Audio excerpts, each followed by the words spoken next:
Hi students, welcome to BVR Sir Classroom. Today's topic is P-block elements. In this P-block elements, we will deal with oxides and oxyacids of sulfur. You all know that sulfur belongs to the 6th A group. From that, we will take up these topics one by one in detail. I am B. Venkatrao from Government College Autonomous, Rajahmundry. You are most welcome to my class, that is BVR Sir Classroom. Oxides of sulfur. First of all, we will discuss about the oxides of sulfur. After that, we will go to oxyacids of sulfur. We know that sulfur can form large number of oxides. That is combination between sulfur and oxygen. Among them, the important ones are sulfur dioxide SO2 and sulfur trioxide SO3.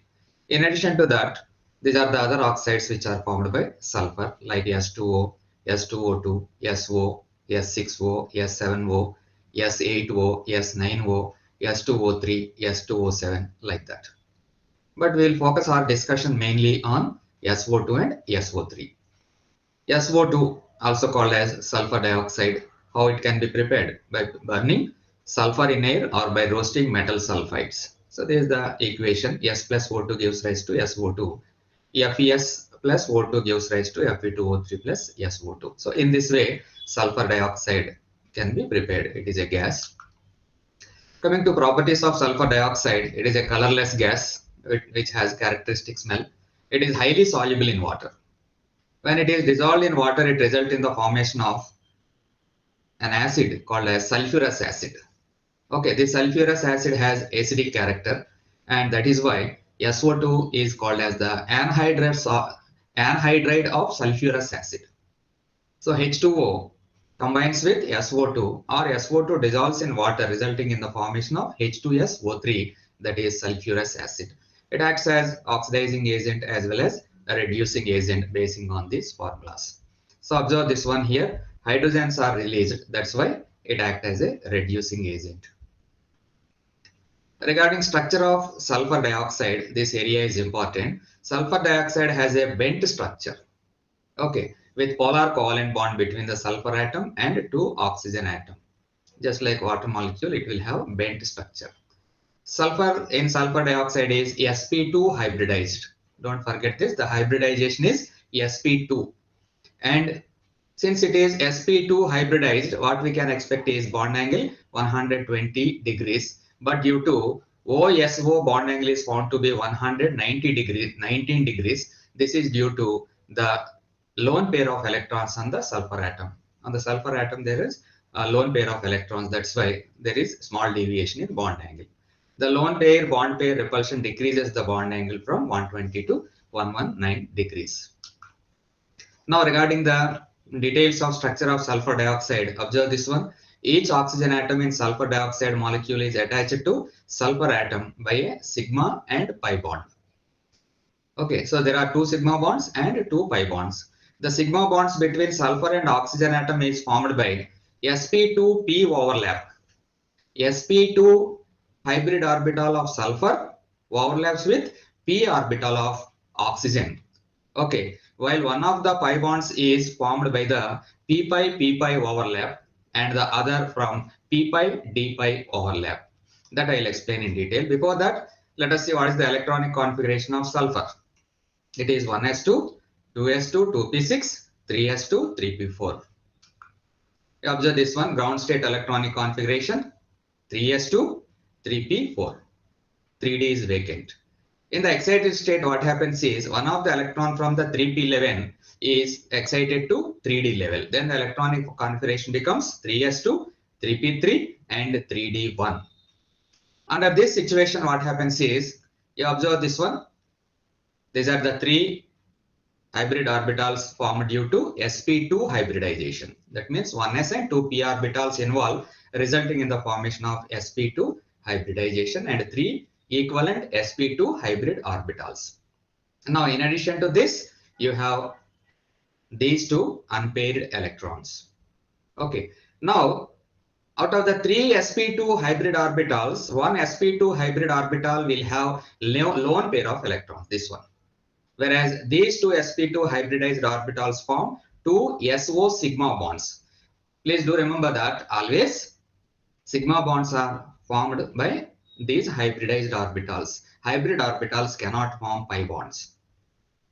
Okay. Now, what is the role played by these two unpaired electrons then? These two orbitals overlap to form two additional pi bonds with oxygen atoms. Observe this one. So the first one is sigma bond, sulfur oxygen. Here also sulfur oxygen. First one is sigma bond. The second one is p pi bond. And here it is p pi d pi bond. That means one of the orbital having unpaired electron belonging to 3p level. This one overlaps with the p orbital of oxygen. Then the bond formed is p pi. In contrast to this, if this d orbital is involved, then it is called as d p pi. That is the difference. Okay, so in this way, this structure is arrived. It is bent structure with bond angle 119 degrees. Now, just now we have seen that one of the SO bond, that is pi bond, is formed due to p pi overlap, and the second one is d p pi overlap. That means there should be difference in bond distances between these two bonds, but in actual practice there is no difference. Both of them are equal and bond length is 143 picometers. This is due to this resonance concept. Do observe these structures. You need not write in the examination, but you try to study this. So due to resonance, the two bond distances are equal. Now next one, sulfur trioxide, SO3. Okay, how it can be prepared? It can be prepared by treating sulfur dioxide with oxygen in the presence of catalyst like platinum or vanadium pentoxide. You studied this concept in the intermediate level also. Okay, so SO2 reacts with O2, resulting in the formation of SO3, that is sulfur trioxide. Platinum catalyst or vanadium pentoxide, V2O5 catalyst is used. The process are called as something like contact process, lead chamber process, like that. Sulfur trioxide is a colorless white crystalline solid that fumes in air. It forms long transparent ice-like needles which melts at 219 K. It dissolves in water to form sulfuric acid. This point is important. So when sulfur trioxide dissolves in water, it results in the formation of sulfuric acid, H2SO4. That is why sulfur trioxide is also called as the anhydride of sulfuric acid. Anhydride means minus H2O. Okay, from sulfuric acid, if you remove H2O, then it becomes SO3. So that is the anhydride of sulfuric acid. Okay, it is acidic oxide. We know everything about that. So, and it reacts with basic oxides to form sulfate. Say, for example, CaO, calcium oxide, quicklime. It is a basic oxide, combines with acidic oxide like SO3, resulting in the formation of CaSO4. BaO, barium peroxide, barium oxide, reacts with SO3, resulting in the formation of BaSO4, something like that. So it dissolves in concentrated sulfuric acid to give oleum, which is also known as fuming sulfuric acid. You heard the term oleum. Oleum is H2S2O7. How it can be prepared? By dissolving sulfur trioxide in sulfuric acid. So that is, these are some of the simple properties of sulfur trioxide. So next we will see the structure of sulfur trioxide. Structure of sulfur trioxide. It is planar and symmetrical. A planar molecule and symmetrical molecule. Okay. So supposed to be the resonance hybrid of these three structures. This one, and this one, because all the three bonds are identical. The bond distance between sulfur and oxygen is 1.43 angstrom units and bond angle is 120 degrees. When the bond angle is 120 degrees, it means that it is symmetrical molecule. All the three bonds are planar in nature. Let us see how this SO3 molecule is formed. Before that, solid sulfur trioxide can be found in polymeric form with either a cyclic, trimeric or chain structure. This is the SO3 cyclic structure. SO3 cyclic structure involves how many SO3 groups? 3 SO3 groups are involved in this. This is the cyclic trimer. Or it can exist in the form of chains also, SO3 chains. So if you want to study these aspects, you have to practice this chain also. So solid sulfur trioxide can be found in polymeric form with either a cyclic, trimeric or chain structure. So in this way, we have to study some points regarding sulfur trioxide. Actual structure I will explain in detail. You observe this one, this slide. In gaseous phase, it has planar triangular structure. So in solid state, we have already discussed one is cyclic structure, another one is a linear chain structure. In the gaseous phase, SO3 can exist like this. We already know the valence shell electronic configuration of sulfur. 1s2, finally, valence shell electronic configuration 3s2, 3p4. So in the excited state, sulfur atom in the excited state, electronic configuration will be 3s1, 3p3, and 3d2. So don't get confused with observing this structure. It is very simple. So you observe the electronic configuration in the excited state of sulfur 3s1, 3p3, and 3d2. Now, how many unpaired electrons are there? 1, 2, 3, 4, 5, 6. Out of these, 3 orbitals, one is 3s and 2 3p orbitals, they involve in sp2 hybridization. You observe this one, I am showing with the cursor. sp2 hybridization. These 3 sp2 hybrid orbitals, they overlap with the 2p orbitals of oxygen atom. Here one sigma bond, here one sigma bond, and here another sigma bond. Now after this, you are left with orbitals number 3 having 3 unpaired electrons like this. Unpaired electron, unpaired electron, unpaired electron. Now these orbitals which are not involved in hybridization, they overlap with the second unpaired electron of oxygen atom, that is 2p orbital having unpaired electron. This one, it results in the formation of p pi p pi bond. P pi p pi. How this pi bond is formed? By the overlap of 3p orbital of sulfur with that of 2p orbital of oxygen. That's why this bond is called as p pi bond. Okay, so this p orbital is consumed. Now we are left with 2 d orbitals, this one and this one. Now this one overlaps with the 2p orbital, that is the second one, this orbital. It results in the formation of which type of pi bond? P pi d pi. Why this is called as p pi d pi means the p orbital is this one, that is 2p orbital of oxygen, but the orbital which is involved from sulfur is a d orbital, this one, d orbital. That's why it is p pi d pi bond. Similar is the case with the third oxygen atom.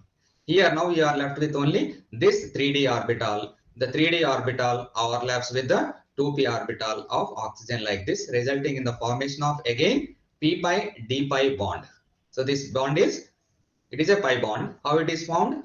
By p orbital of oxygen and d orbital of sulfur. That's why it is called as p pi d pi bond. Now I want to ask you one question. Ultimately, how many p pi bonds are there and how many p pi d pi bonds are there? Or in other words, these are all competitive bits. In the competitive examinations, these type of questions will be asked. So you must be well versed with these type of concepts. Okay, that's why I'm stressing on this type of explanation. Now, as far as sulfur trioxide is concerned, how many bonds are there? Means there are 6 bonds are there. Out of these 6 bonds, 3 bonds are sigma bonds. How these 3 bonds are formed? By sp2p overlap. And how many pi bonds are there? 3 pi bonds are there. What is the nature of those pi bonds? One is p pi type and the other 2 are p pi d pi type. So you have to carefully observe this type of bonding, etc., etc. These are very important, especially for competitive examinations. So people who are aspiring for entering into topmost Indian universities, they have to practice these type of things. Okay, so here is the description of my explanation. Central atom S has 3 sp2 hybrid orbitals and all the 3 orbitals overlap with one of the p orbitals of each of the 3 oxygen atoms, forming 3 sigma bonds. I already explained in detail. P orbital of one of the oxygen atoms overlap with unhybridized p orbital of sulfur atom, forming p pi double bond, that is a pi bond. While p orbitals of other 2 oxygen atoms overlap with 2 d orbitals of S atom, forming 2 p pi d pi double bonds. So double bond means one is sigma bond, the second one is pi bond. So this is the overall overlap and formation of sulfur trioxide molecule. Now we will take up oxo acids or oxy acids of sulfur. Okay, step by step we will complete this one also. Now, oxo acids or oxy acids of sulfur, they are made up of sulfur, oxygen, and hydrogen. Okay, these are the three elements involved in formation of oxo acids of sulfur. As far as oxy acids of sulfur are concerned, generally two series of oxy acids of sulfur we have identified. Now, first series is OUS ending series. OUS. Always do remember, students, when an oxo acid ends with OUS, it implies the meaning it is in the lower oxidation state. If it ends with IC, then it is in the higher oxidation state. Similar is the case with other elements also, like ferrous, ferric. Ferrous plus 2 oxidation state, ferric plus 3 oxidation state. Cuprous, cupric. Cuprous plus 1 oxidation state, cupric plus 2 oxidation state, like that.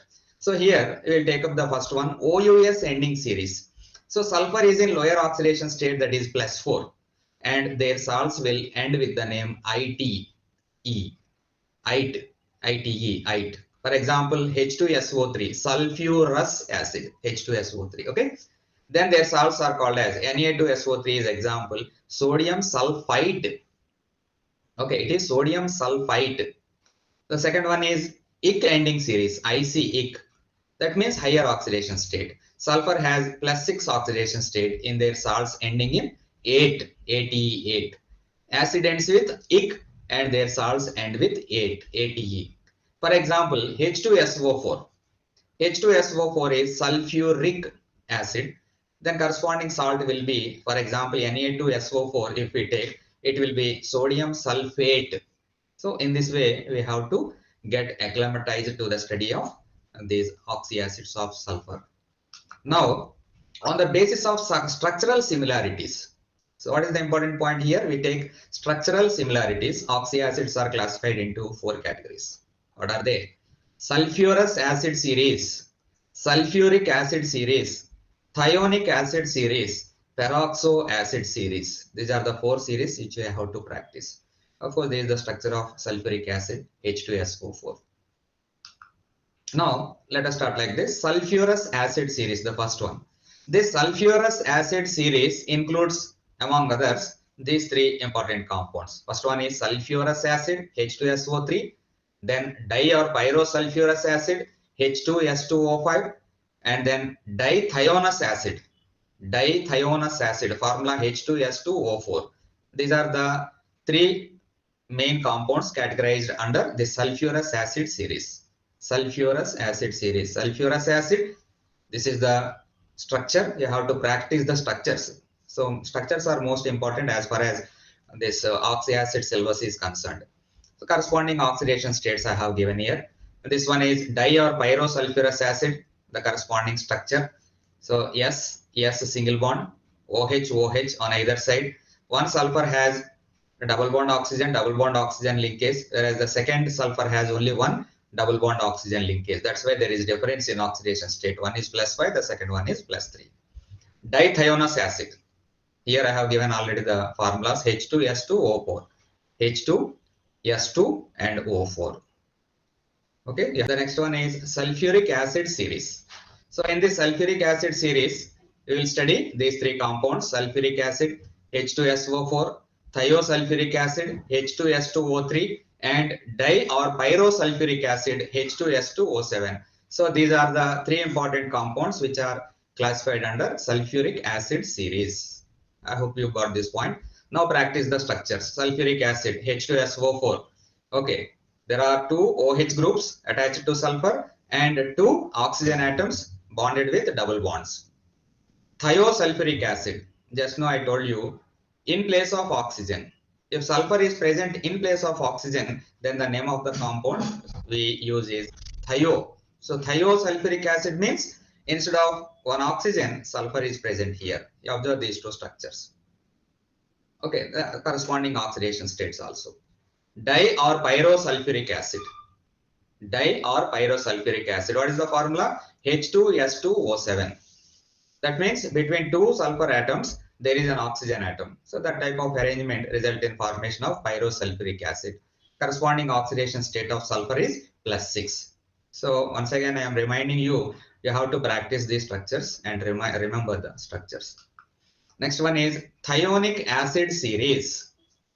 Thionic acid, it includes dithionic acid H2S2O6 and polythionic acid H2S n number of times O6.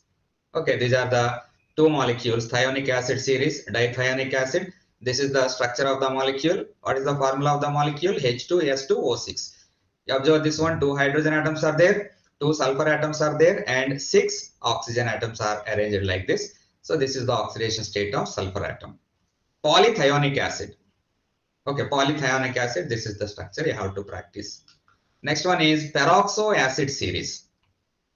Peroxo acids. What is the meaning of peroxo? That means that particular oxyacids of sulfur contains a peroxo bond. Peroxo bond means O linkage. Oxygen, single bond, oxygen. If that type of arrangement is there, then it is called as a peroxo bond or peroxo linkage. So in this we have two important molecules. Peroxo monosulfuric acid, it is also called as Carros acid. For competitive purpose, you remember these names. Peroxo monosulfuric acid, also called as Carros acid. And its formula is H2SO5. Just one oxygen additional to sulfuric acid. Sulfuric acid is H2SO4. This one, peroxo monosulfuric acid, is H2SO5. Another one is peroxo disulfuric acid. And its molecular formula is H2S2O8. Don't get confused between the other compound H2S2O7. This is H2S2O8 and it is called as peroxo disulfuric acid, or also called as the Marshall's acid. Okay, Marshall's acid. So I have given these points for the sake of those students who are interested in learning chemistry and trying to attempt competitive exams. Peroxo acid series. Just now I told you what is the important significant thing here. There will be a oxygen-oxygen single bond linkage. That bond is called as peroxo bond or peroxy bond. If peroxy bond is present in the oxyacid of sulfur, then it is called as peroxo acid series. So peroxo monosulfuric acid, there is the structure, and peroxo disulfuric acid, this is the corresponding structure. Both of them have +6 oxidation state. So these are the oxyacids of sulfur. We discussed in detail about the oxides as well as oxyacids of sulfur. As far as oxides are concerned, please try to focus on the structural aspects. Okay, of course, oxyacids are also the same thing. While studying oxides, you have to consider preparation and properties also. But when it comes to the oxoacids of sulfur, our main concentration should be on structures of those molecules. I hope you enjoyed this lecture. All the best. Thank you very much.